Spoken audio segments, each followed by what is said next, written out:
நரசிம்மரை வழிபட்டால் சிவன் பார்வதியை வழிபட்ட பலன் கிடைக்கும். நரசிம்மரை தொடர்ந்து மனம் ஒன்றி வழிபட்டு வந்தால் எதிரிகளை வெல்லும் பலன் கிடைக்கும். நரசிம்மரை உபாசன தெய்வமாக ஏற்றுக்கொள்பவர்களுக்கு 8 திசைகளிலும் புகழ் கிடைக்கும்.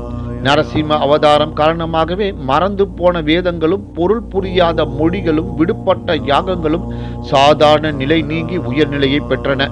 திருமாலின் 10 அவதாரங்களில் பரசுராமன் பலராமர் இருவரும் கோபத்தின் வடிவமாக திகழ்பவர்கள். இதனால் அந்த 2 அவதாரங்களும் வைணவர்களால் அதிகம் வணங்கப்படுவதில்லை. ஆனால் நரசிம்ம அவதாரம் உக்கிரகமானதாக கருதப்பட்டாலும் பக்தர்கள் அவரை விரும்பி வணங்குகிறார்கள்.